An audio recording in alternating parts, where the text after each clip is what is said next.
माझी आजी सांगायची, आखाजी म्हणजे सासूरवासनीचा सण. सासरी गेलेल्या लेकींना वर्षातून दोनदाच माहेरी जायला मिळतं, दिवाळी आणि आखाजी. दिवाळी कशी घाईगडबडीत देणं घेणं करण्यात जाते, आखाजी म्हणजे विसाव्याचा सण. कामाच्या रट्ट्यातून तेवढाच आराम, त्यामुळे त्या या सणाची आतुरतेने वाट पाहतात आणि आखाजीला खास हा पदार्थसुद्धा बनवला जातो, तो म्हणजे गुळाची सांजोरी. आज आपण खुसखुशीत अशी गुळाची सांजोरी जी महिनाभर टिकते ती बनवणार आहोत.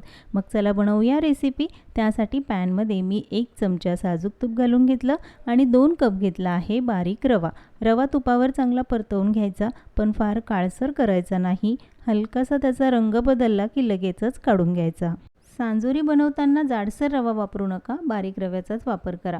भाजलेला रवा काढून थंड होत आहे तोपर्यंत पॅनमध्ये त्याच कपाने मोजून 1.5 कप बारीक चिरलेला गूळ घालून घेतला. जर तुम्हाला अजून गोड हवं असेल तर पूर्ण 2 कप गूळ घालू शकता. 1 कप पाणी घालायचं आणि गूळ फक्त वितळवून घ्यायचा आहे, याचा कोणताही पाक करायचा नाही. 5 मिनिटांमध्ये हे मिश्रण तयार होतं. गूळ वितळला की लगेचच गॅस बंद करायचा आहे, जास्त वेळ शिजवायचं नाही. मिश्रण पूर्ण थंड होऊ द्यायचं. तोपर्यंत रवा थंड झाला की एखाद्या डब्यात किंवा मग मोठ्या भांड्यामध्ये काढून घ्यायचं आणि थंड केलेलं हे गुळाचं मिश्रण त्यामध्ये घालायचं, पण ते गाळून घाला कारण गुळामध्ये बारीक कचरा असतो. रवा गुळाची सांजोरी आखाजीला बनवला जाणारा अतिशय पारंपरिक पदार्थ. आता आखाजी म्हणजे काय तर अक्षय तृतीया, खानदेशामध्ये त्याला आखाजी म्हणतात. आता हे मिश्रण व्यवस्थित मिक्स करून घ्यायचं. आता जरी ते सैलसर वाटत असेल पण हे भिजत ठेवायचं आहे, त्यामुळे रवा फुलतो आणि मिश्रण घट्टसर होतं. कमीत कमी 7 ते 8 तास तरी रवा भिजत ठेवायचा, म्हणजे तो छान फुलतो. दुसऱ्या दिवशी सांजोऱ्या बनवणार असाल तर आदल्या दिवशीच ही तयारी करून ठेवा. रवा चांगला फुलला आहे, दुसऱ्या दिवशी आपण सांजोऱ्या बनवायला घेऊया. पण त्याआधी पॅनमध्ये अर्धा चमचा साजूक तूप, 1 चमचा चारोळी, 1 चमचा खसखस आणि अर्धा कप यामध्ये सुकं खोबरं घातलं आहे. तुपावर हे तिन्ही पदार्थ चांगले भाजून घ्यायचे. खोबरं हलकंसं रंग बदलेपर्यंत भाजायचं आहे. हे सगळे पदार्थ भाजून घेतल्यामुळे सांजोरी जास्त दिवस टिकते, खराब होत नाही. 8 तासामध्ये रवा व्यवस्थित भिजला जातो. बघाल तर हे मिश्रण घट्टसर झालं. जर पातळ झालं असेल तर यामध्ये थोडासा रवा भाजून घाला आणि खूप जास्त घट्टसर झालं तर थोडंसं गुळाचं पाणी करून यामध्ये घालायचं. पण हे मिश्रण अगदी परफेक्ट तयार झालं, ना जास्त पातळ नाही घट्टसर. लगेचच यामध्ये हे भाजलेले पदार्थ घालायचे, पण ते पूर्ण थंड झाल्यानंतरच यामध्ये घालायचे आहे. आता हे चांगलं एकसारखं मिक्स करून घ्यायचं. सांजोरीसाठीचा सांजा तयार झाला. लगेचच वरची पारी बनवायला घ्यायची, पण आज आपण गव्हाचं पीठ न वापरता मैदा वापरणार आहोत, कारण करंजीसारखी छान खुसखुशीत वरची पारी हवी म्हणून. त्यासाठी इथे मी 1.5 कप मैदा आणि अर्धा कप यामध्ये बारीक रवा घालून घेतला. चिमूटभर मीठ घालायचं. 2 चमचे कडकडीत तुपाचं मोहन यामध्ये घालायचं, म्हणजे वरचं जे आवरण आहे ते छान असं खुसखुशीत तयार होतं. जर तुम्हाला मऊ सांजोरी हवी असेल तर गव्हाचं पीठ वापरू शकता. मोहन पिठाला व्यवस्थित लावून घ्यायचं. त्याची अशी मूठ तयार होते, म्हणजे मोहन पिठाला लागलं आहे. लगेचच थोडं थोडं पाणी घालायचं आणि कणिक भिजवून घ्यायची, पण फार घट्टसर भिजवायची नाही, थोडीशी सैलसरच हवी. लागेल तसं पाणी घालायचं आणि कणिक भिजवून घ्यायची. हे पीठ भिजवण्यासाठी मला पाऊण कप पाणी लागलं. तुम्हाला ते थोडंफार कमी जास्तही लागू शकतं. फार घट्टसर कणिक भिजवायची नाही, हलकीशी सैलसर हवी.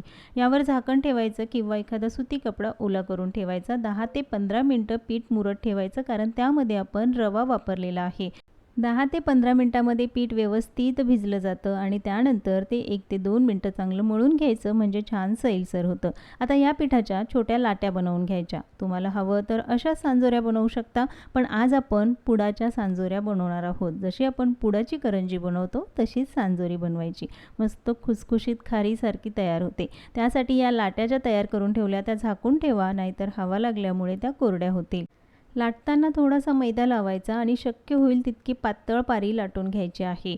पाऱ्या लाटून झाल्या की त्या एखाद्या सुती कपड्याने झाकून ठेवा, म्हणजे कोरड्या होणार नाहीत. अशाच पद्धतीने या सगळ्या पाऱ्या लाटून घेतल्या. पण आज आपण पुडाची सांजोरी बनवणार आहोत. साठा बनवण्यासाठी कॉर्नफ्लॉर किंवा मैदा न वापरता कस्टर्ड पावडर वापरली आहे. मी व्हॅनिला फ्लेवरची 2 चमचे कस्टर्ड पावडर घेतली. त्यामध्ये 2.5 चमचे तेल घालायचं आणि हे चांगलं मिक्स करून घ्यायचं. थोडंसं पातळसरच हवं. तेल वापरायचं नसेल तर साजूक तूप वापरू शकता किंवा बटरसुद्धा तुम्ही यामध्ये घालू शकता. आता हा साठा तयार झाला. लगेचच ज्या पाऱ्या लाटून घेतल्या आहेत त्यावर अगदी थोडा थोडा हा साठा लावायचा. सगळ्या पाऱ्यांना व्यवस्थित साठा लावून घ्यायचा. साठ्यामध्ये कॉर्नफ्लोअर किंवा मैदा न वापरता व्हॅनिला किंवा अजून कोणत्याही फ्लेवरचं कस्टर्ड पावडर वापरून बघा, खायला अप्रतिम लागतात. खरं तर पुडाची करंजी असो किंवा ही सांजोरी बनवायला थोडा जास्त वेळ लागतो. प्रत्येक पोळीला हा साठा लावून घ्यायचा आहे आणि त्यानंतर सगळ्यात शेवटची जी पोळी आहे त्यावर राहिलेला सगळा साठा लावायचा आणि त्याचा असा घट्टसर रोल करून घ्यायचा. खरं तर ही एवढी मोठी प्रोसेस जर तुम्हाला करायची नसेल तर अगदी साधी सोपी सांजोरीसुद्धा बनवू शकता. सगळा साठा लावून घेतला की त्याचा अगदी घट्टसर असा रोल करून घ्यायचा आहे. हा रोल थोडा घट्टसरच करा, फार सैलसर करू नका, नाहीतर जे लेयर्स आहेत ते व्यवस्थित येणार नाहीत. पुडाची करंजी खायला कशी खारीसारखी खुसखुशीत लागते, अगदी तशीच ही सांजोरी तयार होते, म्हणून ही थोडीशी जास्तीची प्रोसेस. आता हा रोल तयार करून घेतला की मी व्हिडिओत ज्याप्रमाणे दाखवला आहे त्याप्रमाणे तो मधोमध असा कट करून घ्यायचा. खरं तर पुडाची करंजी असो किंवा सांजोरी त्याला भरपूर असे लेयर्स येत नाहीत, त्यासाठीच या पद्धतीने या लाट्या बनवून घ्यायच्या. बघा, मस्त अशा या लेयर्स आल्या आहेत. त्यानंतर याच्या छोट्या आकारात या लाट्या बनवून घ्या. एकसारख्या या लाट्या बनवून घ्यायच्या आहे, फार मोठ्याही बनवायच्या नाही, कारण सांजोरी बनवण्यासाठी आपल्याला 2 पाऱ्या कराव्या लागतात. सांजोरी फक्तच आखाजाला नाही तर आमच्याकडे लग्नात सुद्धा बनवली जाते.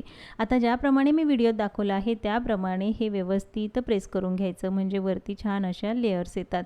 मात्र त्या झाकून ठेवा, नाहीतर कोरड्या होतील. थोडासा मैदा लावून आता हे लाटून घ्यायचं. हलक्या हाताने लाटायचं, फार पातळसर लाटायचं नाही, थोडंसं जाडसरच ठेवायचं आहे. पाऱ्या लाटून घेतल्या की त्या सुती कपड्याच्या खाली झाकून ठेवायच्या, म्हणजे त्या कोरड्या होणार नाहीत, अशाच ओलसर राहतील. आणि एकसोबत सगळ्या पाऱ्या लाटून घेतल्या की सांजोऱ्या पटकन तयार करता येतात. तर आता सांजोरी बनवायची तर पारीला थोडंसं पाणी लावून घ्यायचं, त्यावर हे सारण घालायचं आहे. इथे मी 2 चमचे सारण घालून घेतलं. भरपूर सारण घालायचं, जेवढी मोठी पारी असेल तेवढं त्यामध्ये सारण घालायचं. त्यावर ही दुसरी पारी ठेवायची, व्यवस्थित प्रेस करून घ्यायची. कडा व्यवस्थित दाबून घ्यायच्या, नाहीतर तेलामध्ये त्या सुटल्या जातील. कडा जरी व्यवस्थित प्रेस करून घेतल्या पण सांजोऱ्या छान एकसारख्या दिसाव्यात त्यासाठी साचा न वापरता ही वाटी वापरायची. वाटीने असं प्रेस करून घेतलं की एकसारख्या सांजोऱ्या तयार होतात आणि ज्या काही जास्तीच्या कडा आहेत त्यासुद्धा निघून जातात. बघा, मस्त अशी ही सांजोरी तयार झाली. साचा किंवा जी फिरकी असते ती वापरण्याची अजिबात गरज नाही. तयार केलेल्या सांजोऱ्या मात्र झाकून ठेवायच्या आणि तळून घ्यायच्या आहे. तळताना तेल फार कडकडीत गरम करायचं नाही. हलकंसं तेल गरम असेल की लगेचच त्यामध्ये सांजोऱ्या घालायच्या. वरतून त्यावर थोडं थोडं तेल घालायचं. तळताना गॅस अगदी कमी आचेवर ठेवायचा. वरतून त्यावर थोडं थोडं तेल घालायचं आणि मग या सांजोऱ्या तळायच्या, दोन्हीही बाजूने छान सोनेरी रंग येईपर्यंत, म्हणजे आतपर्यंत व्यवस्थित खुसखुशीत होतात. घाई गडबडीमध्ये सांजोऱ्या तळाल तर मात्र त्या नरम होतात. सगळ्या सांजोऱ्या याच पद्धतीने तळून घ्यायच्या, पूर्ण थंड होऊ द्यायच्या आणि त्यानंतर डब्यात भरून ठेवायच्या. गरम किंवा कोमट असताना लगेचच डब्यात भरून ठेवायच्या नाही, नाहीतर त्या नरम होतील. खमंग खुसखुशीत अगदी पारंपरिक ही रेसिपी, थोडीशी वेगळ्या पद्धतीने बनवलेली पुडाची सांजोरी. एकदा बनवा आणि महिनाभर खा. आखाजा स्पेशल आज आपण पुडाची ही जी सांजोरी बनवली आहे ती तुम्हाला कशी वाटली कमेंट्समध्ये जरूर सांगा. आणि अक्षय तृतीयाला तुमच्याकडे असा कोणता पारंपरिक पदार्थ बनवतात तेही सांगायला विसरू नका. पुन्हा भेटूया एका नवीन रेसिपीसोबत.